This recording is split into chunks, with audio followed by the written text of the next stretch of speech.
Portanto, é algo difícil. Ou seja, os dilemas colocam-nos diante de dois problemas. Por um lado, a exigência da reflexão ética, que é difícil, e por outro lado, a consciência das dificuldades, que é bom que as tenhamos, em fundamentar uma moral válida e definitiva para todos. Pois se nós não somos iguais, não é? Qual é a solução? Ora bem, isto não há soluções milagrosas. Só produzir uma postura esclarecida e uma postura dialógica. O que é que isto quer dizer, esta palavra dialógica, de diálogo com o outro, com os outros? Permitirá, se não resolver, porque por vezes é impossível encontrar uma solução definitiva, pelo menos obter um consenso mínimo. Nós temos que encontrar consensos mínimos quanto a estas questões. Então, aqui, agora, eu penso que é muito importante, nós temos que distinguir entre intenção ética e norma moral. Sabemos já que o regime humano se pode determinar por intenções pessoais que brotam, logicamente, do interior do ser humano e por dítames pessoais impostos pelo exterior. Dito de outro modo, nós podemos orientar de modo absolutamente livre a nossa ação, de acordo com o nosso sentido de autonomia, ou orientá-la de forma a não contrariar aquilo que está estabelecido socialmente. A este propósito, fala-se da heteronomia da norma moral. Ou seja, a norma moral é sempre exterior, é sempre heterónoma. A organização de uma sociedade repousa num acordo tácito quanto àquilo que é admitido e quanto ao que se espera das condutas individuais. Com base nesse acordo, as sociedades vão estruturando as normas que, no seu conjunto, constituem os chamados códigos morais. Assim, os códigos vigentes numa comunidade exprimem as crenças sobre o modo como se deve viver a vida, o que é que se deve fazer e o que é que se deve evitar. Na medida em que são definidas, a partir do estudo, previamente e independentemente de cada ser humano, as leis ou normas morais são heterónomas. A intenção é outra coisa. O plano da intencionalidade é totalmente diferente. Sendo a norma moral uma regra de caráter social que permite ao ser humano, na sua relação com os outros, fazer uma coisa muito importante: discriminar o que é bem e o que é mal. Ora bem, torna-se objeto de estudo teórico por parte da ética. As normas morais servem-nos de guia. As normas morais orientam-nos, embora não sejam absolutas e estejam sempre sujeitas a uma posterior revisão. Agora acontece uma coisa: é que se as normas que a sociedade me dá me conduzem em passos práticos, não é? Então é preciso recorrer à intenção para as aplicar ou até para as reformular. Assim sendo, o que é a intenção ética? A intenção ética é aquilo que um sujeito voluntário e conscientemente quer fazer em termos quer de bem ou de mal. Então, podem perguntar-me assim: depois de tudo isto, qual é a diferença entre intenção e norma? Se a intenção é conscientemente aceite e assumida por mim, então significa que ela é o fundamento interior da ação. Mas agora, há aquele ditado que os senhores conhecem muito bem, que é assim: de boas intenções está o inferno cheio, não é? Então vamos ver aqui. Mas nem toda a intenção pode ser satisfeita. Ela confronta-se com os costumes, com as normas exteriores, nem sempre coincidentes com a interioridade. Assim, a intenção é avaliada pela norma. A norma será o padrão de medida, servindo de modelo de comportamento social e cultural da ação. As normas estão institucionalizadas, são suprapessoais, isto é muito importante, encontrando-se fora do indivíduo, embora este interiorize essas mesmas normas. Enquanto que a intenção é da responsabilidade do sujeito da ação. Isto levanta-nos logo ao problema. Eu posso entrar, por exemplo, na mente da Sandra Mateus? Não, pois não. Eu posso conhecer a intenção da Sandra Mateus? Não, pois não. Ora bem, enquanto a intenção é da responsabilidade do sujeito da ação, remetendo para a sua autonomia, ele é autónomo, a norma impõe-se a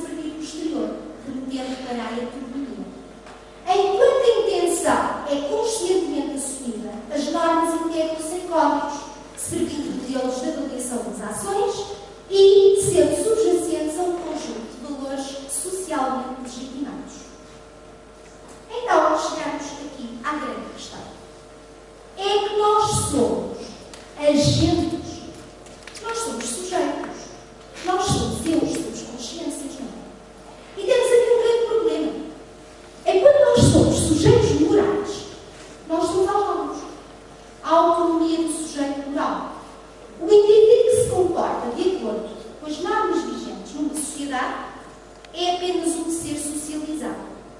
Temos pena. É só mesmo um ser socializado. As normas obrigam, porque expressam valores em que a sociedade acredita e o indivíduo também, desde já que essa pessoa tenha passado pelo processo de socialização e tenha integrado esses valores. Mas o homem, como ser social, como ser educado, só passa a ser um sujeito moral quando interioriza as normas e os costumes, não sendo já a ação realizada por uma obediência a uma norma exterior a si, mas em obediência a si próprio. Há consciência daquilo que deve ser ou não feito. Portanto, a ética, meus senhores, a ética, quando ouvirem falar de ética, começa com a consciência do dever a si próprio. É aqui que começa a ética. Ou seja, o conceito de dever, que também é um conceito, isto é muito interessante, que é forjado culturalmente fora do indivíduo, passa pelo seu interior. Sendo assumido como uma forma ideal de regular os seus atos. A consciência e a vida moral pressupõem, pois, a autonomia, que confere caráter pessoal dos atos morais e sentido de responsabilidade a quem os pratica. Liberdade e responsabilidade são, por conseguinte, duas características da ação moral. Ou seja, a liberdade e a responsabilidade, pois é o indivíduo que se obriga a si mesmo. E, por isso, ao reconhecer-se como agente, isto é, como sujeito que, voluntário e livremente decide, realiza uma ação. Ou seja, assume o compromisso de responder por ela. Eu posso ou não posso deixar de entregar a declaração do IRS? Posso ou não posso? Sobre as consequências depois, não é? Eu posso ou não posso fazer débitos? Posso ou não posso? Sobre as consequências depois. Certo? Liberdade moral e responsabilidade. A liberdade moral traduz a obrigação da pessoa, do sujeito moral, de orientar-se pela própria educação, isto é, pelos valores ideais que reconhece como bons, a partir dos quais estabelece os fins ou os meios que dão sentido à sua existência. A responsabilidade expressa o conhecimento da autoria da ação e a obrigação de responder perante uma coisa muito difícil, que é a própria consciência. Enquanto que as normas do direito, as normas dos códigos civis, do trabalho, enfim, tudo isso nos obrigam, nós somos presos e pagamos coimas e essas coisas todas, a diferença é que a norma moral faz uma coisa terrível, que é nós somos o nosso próprio juiz. Respondemos perante a nossa própria vida, com justiça. A responsabilidade, o que é? O que é isto de sermos responsáveis? Às vezes já somos muito grandes e não sabemos o que é isto. É a situação daquele que pode ser chamado a responder pelos seus atos. E existe duas condições essenciais. Primeiro, que o indivíduo esteja na posse de todas as suas faculdades racionais. Não pode estar doente, mentalmente, etc. E que seja livre ao agir. Não pode ser constrangido. A liberdade cabe a cada homem, na posse das suas faculdades racionais e livre de quaisquer constrangimentos, de acordo com o código moral vigente na sua cultura, seguir ou não as normas. Eu posso dizer, sim, o senhor cumpre a norma, não, o senhor não cumpre a norma, coisíssima nenhuma. Pelo caso do direito serve para isto, a lei serve para isto, para ser cumprida e para não ser cumprida. As normas, sendo gerais e sendo abstratas, pouco ou nada dizem sobre a conduta que cada um deve adotar em circunstâncias particulares e concretas. Agora, caberá a cada homem fazer uma interpretação pessoal, escolher as atitudes e comportamentos que adotar. É impossível, meus amigos, fazer generalizações. Caberá a cada indivíduo. Esta é a grande exigência. Ser criativo, imaginar e implementar o procedimento que achar mais adequado. Contudo, temos novamente um problema, que é o cânon. Em parte, as alternativas morais individuais já se encontram, portanto, canonizadas, havendo uma coincidência dos códigos externos, portanto, com a nossa autodeterminação. Portanto, depois aqui a universalidade versus a relatividade das normas, nem todas são universais. Os dilemas são um exemplo. Pode passar, por favor. Temos diferentes tipos de ética.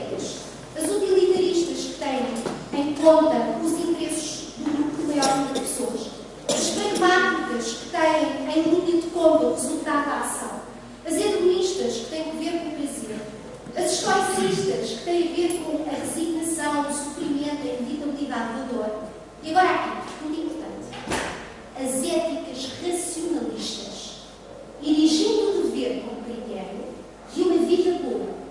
Cabe à razão a tarefa de discernir o que é bem e o que é mau, o que é justo e o que não é justo fazer.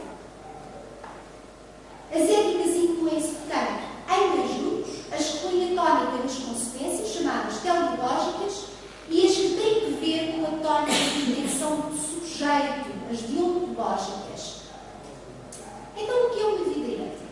Bem, uma vida ética é igual a uma vida boa, com os outros e com instituições mais justas. Este senhor, este filósofo é muito importante, chama-se Paul Ricoeur e refere exatamente isto.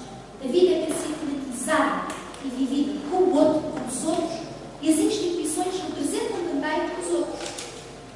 Qual é o percurso conducente a uma vida eticamente vivida? Da moral, da exterioridade à ética e interioridade. Da ética à estima de si, e a estima de si chama-se dignidade. Sermos dignos. Desejo a todos uma vida boa, ou seja, uma vida feliz, e muitíssimo obrigada.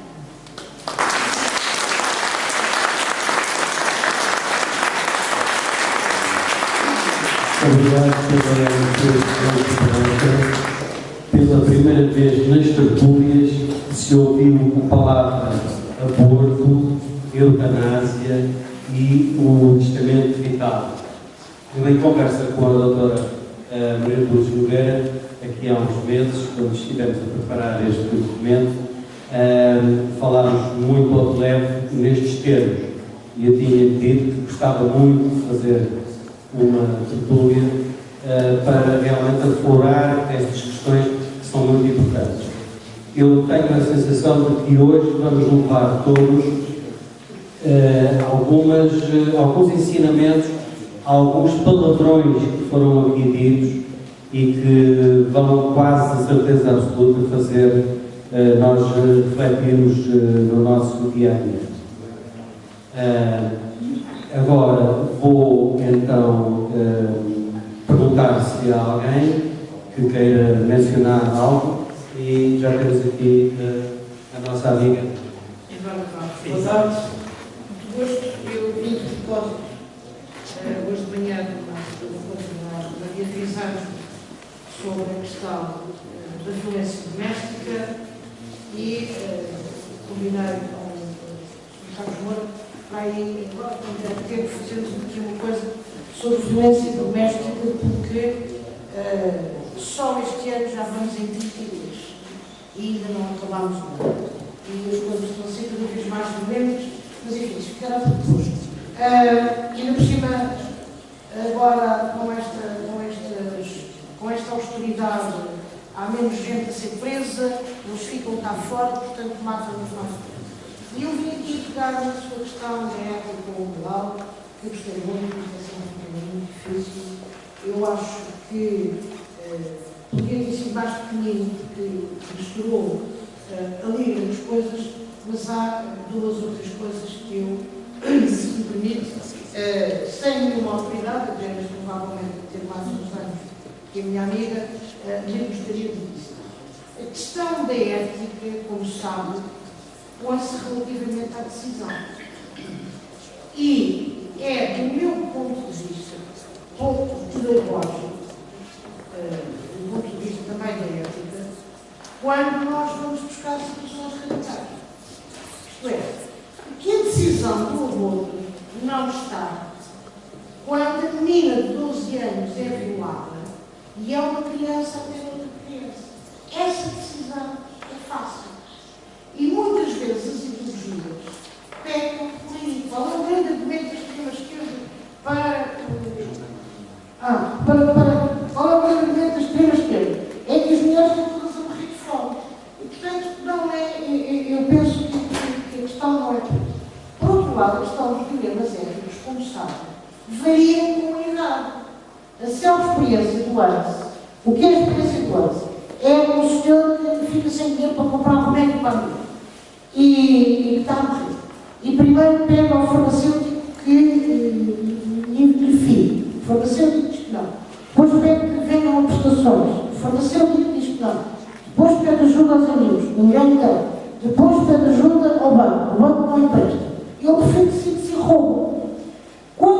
pomos isto, por exemplo, uma criança, como nós pomos isto como exemplo, e vamos dando isto aos vários grupos de jovens, ou até de adultos, e as respostas são completamente diferentes. Porque a questão da moral é uma questão que é a moral tem em vista a sobrevivência do grupo. Eu diria que radicalmente, quanto mais radicais são os grupos, para o bem e para o mal, mais moral eles têm. Num grupo de Al-Qaeda, as regras morais são ali cumpridas à mínima e só se entra no sangue. A moral visa a sobrevivência do grupo. E é por isso que ela é adaptativa. E é por isso que ela é moral. E é por isso que uma coisa que era moral há 150 anos é imoral hoje. Há 150 anos foi queimado um homossexual vivo. Eu penso que nenhum de nós hoje se engalanaria e poderíamos ser estupidinhos de hipócritas em queimar um homossexual. Por muito que não seja essa parte. Já a ética é uma questão diferente. E depois, se me permite, e não quero com isto, pelo contrário, quero com isto, ela teve um imenso trabalho para fazer isto. Ela faz aqui uma recolha, e isto deve ter dado imenso trabalho, mas eu penso que eu tinha, se me permite, dizer isto. Depois há aqui alguma jogo de conceitos. Por exemplo, a ética, a mentira, não é a verdade. Nem a verdade é uma questão da ética, é uma questão da lógica. A mentira é um conceito moral. Que é, o miúdo a gente pergunta, comeste chocolate? E ele diz, não, mas sim, o chocolate está ali a cair, não é? E a gente diz, estás a mentir, mas é uma questão do senso comum. Não tem a ver com isso.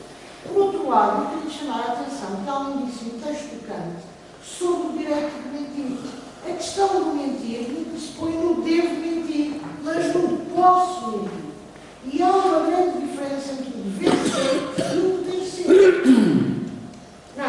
Eu não poderia ser modelo, porque não tenho 1,80 m, não tenho idade, não sou anoréxica, passo a expressão, e também não estou interessada em chegar ao passarela. Portanto, há aqui grande diferença. E, finalmente, acho que eu penso que esteve lá, mas nós devíamos, penso que podia ter sido mais claro na questão da vossa desética. Mas sabe aquele texto no início da vossa desética. Nós hoje temos éticas, se bem que a ética, a taça, preside isto tudo, porque ela está lá. E no fundo a ética é sempre esta questão do bem. Faço ou não faço bem.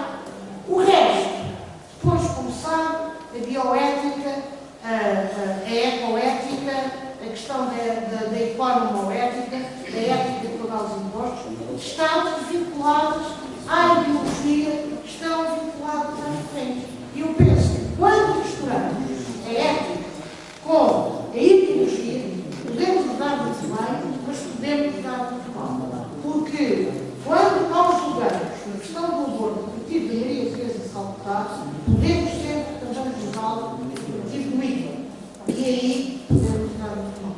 Mas quero dar-vos o trabalho, vir aqui ao longo de Deus, fazer isto e, como digo, eu tenho feito mais comigo. Obrigado.